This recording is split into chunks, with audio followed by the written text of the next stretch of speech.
오늘 시장이 폭락했다라고 표현을 해도 될 만큼 정말 생각보다 지수가 좀 많이 빠졌습니다. 기관 투자자들이 던졌고 여기에 선물 지수의 출렁임도 심했는데요. 단기 조정이다. 혹은 장기 조정의 초입 구간이다. 어떤 의견이십니까? 먼저 좀 여쭤볼게요. 28일부터 파생시장에서 이상현상이 좀 나왔거든요. 네. 근데 이제 그게 정상화된 것 같고, 이제 나스닥이 어떻게 되나 봐야겠죠. 네. 그래서 제가 전번 시간에도 저는 다들 연초장 좋게 보는데, 울다리도 두들겨 보고 가야 된다. 그리고 민낯 드러나고, 네. 그다음에 3월달 감사보고서 또 피해 숙청이 있을 것 같고, 그다음에 디데이를 1월 13일 잡지 않았습니까? 그래서 저는 이 의사결정 나무라고 하는데, 삼성전자 4사분기 실적에서 갈림길, 네. 1월 13일 대망 총통선거에서 갈림길, 그리고 공화당 후보 트럼프 재선 후보가 되냐 안 되냐에서 갈림길. 그럼 이게 경우의 수가 몇 가지냐면 8가지 세상입니다. 네. 이게 어느 길로 갈지를 모르겠는 거예요. 그러면 빨간 선이 최고의 시나리오입니다. 어떤 시나리오냐면 시장이 8만 전자 돌파하고 그 다음에 대만 총통 선거는 친중 후보가 당선되고 그래서 네. 중국이 뭐 대만 갖고 노이즈를 안 일으키고 또 우리나라 중국 관련해 갖고 경제 부분에서의 마이너스가 좀 개선돼서 그동안 급락했던 유통 면세점 그 다음에 뭐 카지 이런 종목들이 그 석유화학이 막 올라가 주는 그리고 재선 후보가 안 됐을 때 네. 이거 확률 몇 프로 될까요? 요게 저는 10% 정도도 안 될 것 같아요. 그러니까 요거 되면 2,750이나 2,800까지 그냥 스트레이트로 갈 수 있는데 네. 확률이 너무 낮단 말이에요. 그러면 또 최악의 시나리오. 실적이 좋게 나왔는데 재료 노출로 이제 차익 매물 등장. 그 다음에 친미 후보가 되는 거예요. 그러면 또 요번에 시진핑 신년사에서 통일 부분을 굉장히 강조했고 지금 중국 증시가 지금 거의 뭐 급락한 상태 아닙니까? 그러면 내부의 문제를 외부로 돌리는 그 통치 전략을 대만과 남중국해 갖고 걸어버리면 이게 또 우리는 중국 의존도 관련된 기업들이 또 영향을 받으니까 이런 변동성이 또 그리고 또 그때 홍콩 ELS나 그때 또 부동산 PF 시스템 리스크가 같이 몰아닥치면 네. 이게 또 난리 나잖아요. 그리고 트럼프 재선 후보 그 단일 후보로 등극하면 이거는 또 무역 전쟁 이런 또 화두가 나와서 또 여러 가지 또 미국에 진출할 기업들 또 이러면 2차 전지들 급락하고 그동안 주도했던 에너지들이 다 마이너스가 나는 요것도 한 10% 정도 될 것 같아요. 그러면 요 사이에서 뭔가 길을 찾지 않겠습니까? 이 길 찾는 길에서 갖다 예를 들어서 그동안 급등한 것들은 차익 변동성이 나올 거고 네. 그 다음에 오히려 저는 그래서 그동안 급락하지 않은 종목들 찾아다니기만 집중해 드리고 싶어요. 어떤 섹터든. 그래서 이 부분이 앞으로 1, 4분기 1, 2, 3을 읽을 때 가장 중요한 화두고 이거의 불확실성은 1월 말 정도 되면 다 확인됩니다. 그럼 그때까지의 변동성 나스닥한테 물어봐야겠죠. 그러면 저는 나스닥을 어떻게 판단하냐면 여기 12월 7일이 굉장히 14,050인데 이거 지지하나 붕괴하나 121선을 공격하나 안 하나 여기까지 열어놓겠습니다. 그러니까 이제 시작인 것 같아요. 나스닥은. 그리고 뭔가 상승 추세하려면 요 직전 고점에서만 지지해주면 되거든요. 그게 14,500이에요. 네. 그러면 제가 이 10월 말에 저점이 12,500입니다. 15,150이니까 21%가 인덱스가 올랐어요. 그러면 저는 이럴 때 4등분 법칙하고 75% 능선만 지지하면 상승 추세는 훼손 안 된다고 봅니다. 그게 직전 고점 14,500이거든요. 오늘 시장에서 이게 이번 주에 붕괴될 것 같아요. 그럼 어디서 막아내냐? 이 반에서는 막아내야 돼요. 그러면 13,800과 14,000요 12월 달 정도거든요. 그게 121선입니다. 여기서 막아낼 때 그러면 한 나스닥이 한 500에서 700 정도 추가 변동을 줄 때 우리 삼성전자는 어디까지 변동 주고 시가상위 종목들은 어디까지 변동 주냐를 파생시장에서 읽어내는 게 네. 이번 시장이 어디까지 변동을 줄 건가를 판단하는 하나의 바로미터가 되겠죠. 저는 2450 정도 봅니다. 2450에서 2500 사이. 그러니까 오늘 하루 만에 60포인트 빠지는 거는요. 저는 파생시장을 이해하시는 분들은 감을 잡을 수 있었는데 네. 파생시장 모르는 분들은 이게 왜 그러지 했을 겁니다. 선물 시장이 오늘 하루 동안 10포인트가 급락하는 상황이 발생이 됐는데 여기에 대해서도 좀 해석이 필요할 것 같습니다, 대표님. 저는 그동안 수치 숨긴 것 같아요. 수치를 숨겼다는 게 어떤 말씀이세요? 이게 인수분해가 그동안 안 됐어요. 이게 무슨 얘기냐면 네. 12월 28일 날 납회일 날 확 땡겼거든요. 여기가 7천억 매수사고 그다음에 금융투자가 7,800억 사면서 얼마나 환호했습니까? 그죠? 그리고 근데 선물 쪽에서 2,500억, 2,600억 요거 수량으로 보면 10,000개 이게 다 매도 네이키드라 하더라도 10,000개가 안 넘어요. 근데 이날 미결제가 15,000개가 늘어났습니다. 그럼 나머지는 뭐지 이게 이때 까우뚱했거든요.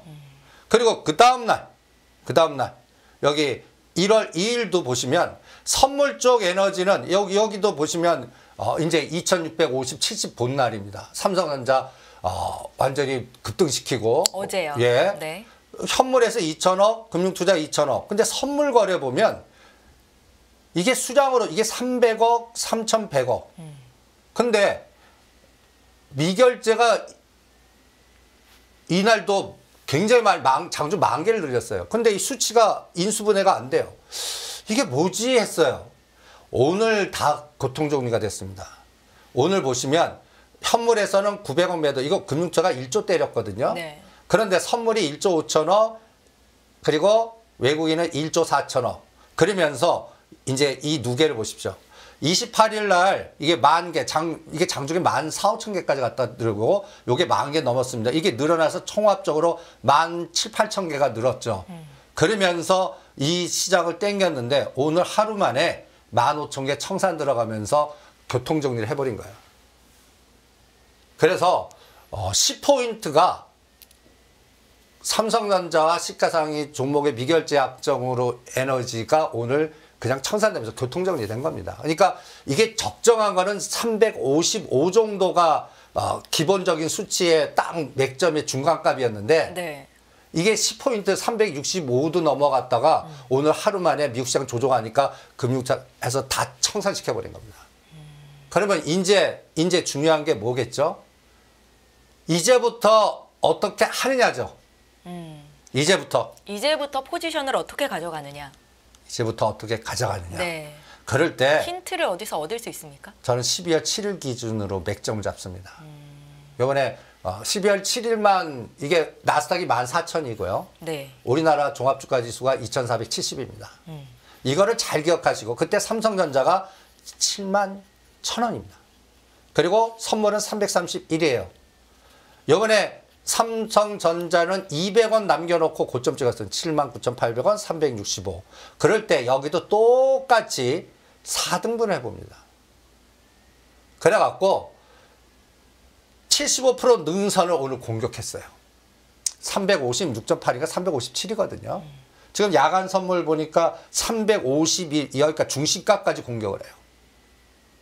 오늘도 조정해버리면 348이나 351 공격해서 여기 12월 21일 삼성전자 74,000원, 그 다음에 선물 340, 이게 공격당하면 이게 상승한 거에 반을 공격 훼손시키면 이거는 그냥 간단히 얘기해서 하방 숏을 걸어버렸다는 얘기입니다. 네. 그러면 1년 전하고의 정반대 상황이 돼. 1년 전에 1월 3일 바닥 2,180. 그러면 요번이 1월 초가 꼭지. 그리고 바닥 확인은 1월 말이나 3월 말. 그러니까 금리가 3월 달에 다 한다고 예측하는 게 80% 되잖아요. 안 와버리는 거예요. 다른 노이즈가 나오는 거예요. 그리고 중국에서 지정학적 리스크가 터졌다는 얘기예요. 이런 것들을 종합적으로 확인하는 라인이 저는 절대 요 라인을 삼성전자는 74,000원과 75,000원 오늘 삼성전자 77,000원이거든요. 그러니까 삼성전자 올라간 폭에 2,000원이 지수를 50에서 60을 변동 줄 수 있습니다라고 보여준 거예요. 그러니까 요게 앞으로 시장을 읽을 때 나스닥은 14,500, 네. 선물은 347.5와 350, 삼성전자는 74,000원과 75,000원을 필요 충분 조건입니다. 반드시 지켜내야 돼요.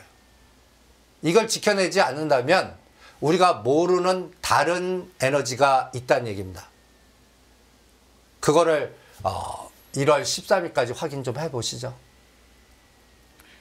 당분간은 대형주로 수익 내기가 쉽지 않겠다라는 말씀으로 들리네요. 아니, 저는 네. 작년 연말부터 노상하잖아요. 대형주는 말씀하셨었죠. 네. 팔아라.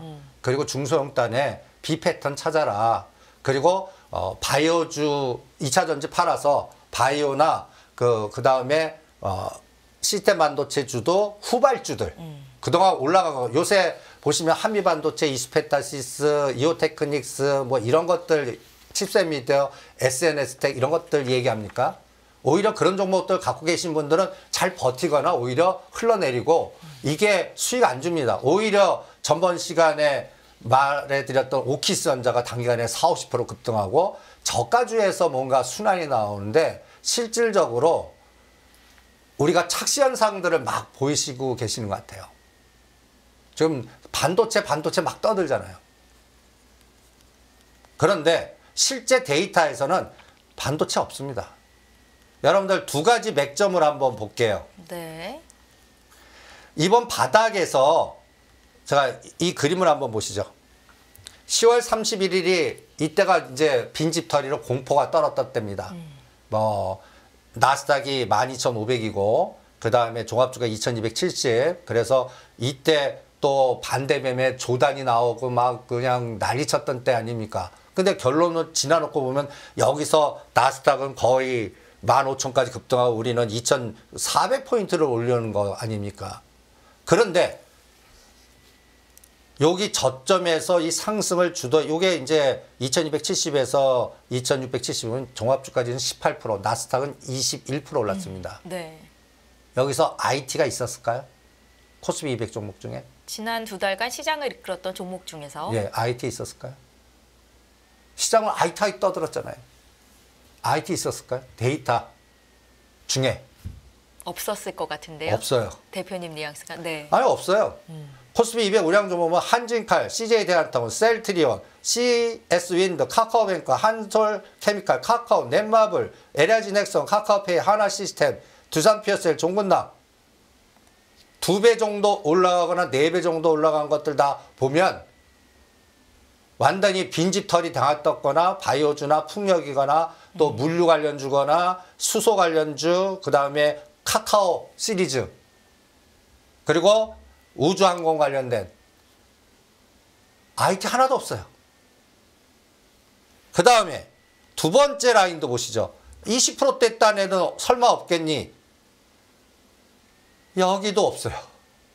보시면 종근당, HM, SK바이오폰, 이츠나이솔루스, SK아이테크놀로지, 녹십자, 한미약품, 코웨이. 신기하죠? IT 떠들었는데 IT는 없습니다. 그러면 코스닥 쪽 한번 볼까요? 예. 코스피나 코스닥에는 있어요. 코스닥에는. 중소형 단위 움직였다는 근데 말씀이네요. 종목 보세요. 제주반도체, 오킨스전자, 퀄리타스 반도체 주변이에요. 간단히 해서 HBM 해갖고 SK하이닉스에서 작년도부터 했던 게 한미반도, 이오텍 이제 그거 끝나니까 그 다음에 또 삼성 밸류체인으로 또 칩셋미드 일로 갔다가 그 다음에 이런 것들은 작년 11월 달에 다 끝났습니다. 그 다음이 이제 CXL이니 그 다음에 또 여러 가지 또 디자인 하우스니 하면서 실질적으로 제주 반도체, 오킨전자, 퀄리타스 반도체 이거 일반도 매매하기 쉽지 않거든요. 이런 것들 갖고 더블 이상 게임을 낸 거예요.